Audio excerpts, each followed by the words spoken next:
Hi guys! Welcome back again to my video. For today's video nga po ay mag-a day in na life po tayo. Kung interesado ka malaman ng aking buhay, panoorin mo ito at kung hindi naman, edi wag.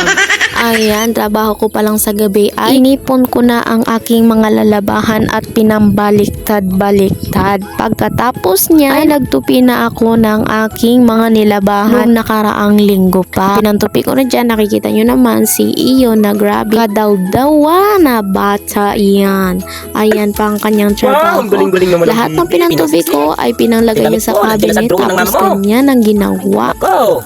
Sige, sana, faster!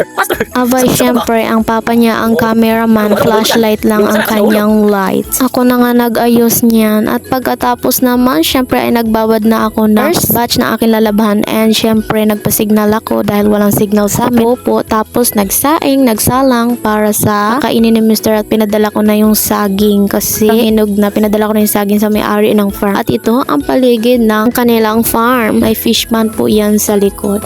At pagkatapos, syempre, pagkatapos ko naglaba ng isang batch, nagkape-kape para may laman ang tiyan. And then naglinis ulit ng higaan namin sa loob.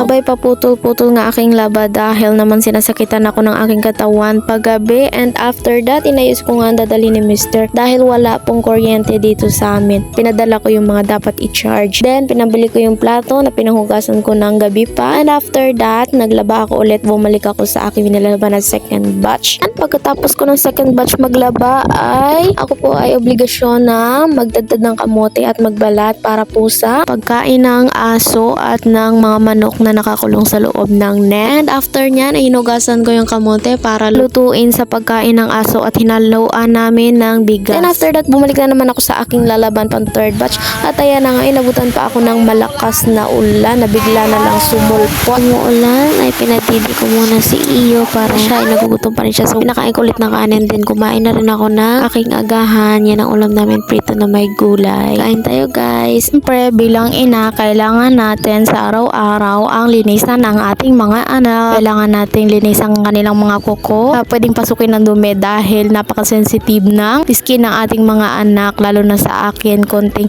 siksik lang ng mga lupa sa kanyang kuko ay sugat-sugat na ang kanyang mga paa. Kaya ayan, minamabuti ko talaga na linisan ang kanyang katawan. Wow, clean.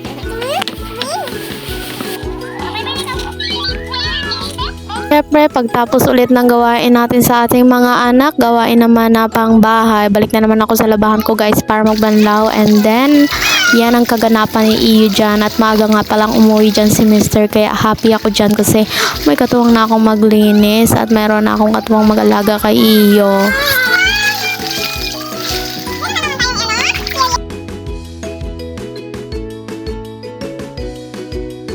Siyempre, pagkatapos ng labas, sampay na naman. Ayan na naman ang ating trabaho. Patapos na rin sa wagas. Sobrang lakas ng hangin dyan guys. At pagkatapos niya, nilinisan ko na nga ang aking mga nilalabhan. At hindi ko basta-basta tinatapon yung tubig dahil nililinis ko talaga yan sa CR, sa bowl, at dyan sa paligid. Dahil mahirap na pong umigib dito sa amin ng tubig. Lalo na sa akin, napakahirap ako magbumba dahil ako po ay may tahi. At pagkatapos naman yan ay naghugas na naman ako ng mga to dahil dyan sa gawaing bahay na naman sa loob. Yun na naman ang aking ginawa pagkatapos niyan. Syempre, hindi talaga mawawala sa pagiging ina ang maglinis talaga ng bahay araw-araw, todo-todo. At pagkatapos niyan, ayan, walis-walis naman sa paligid and tinanggal ko na nga yung sako dyan guys.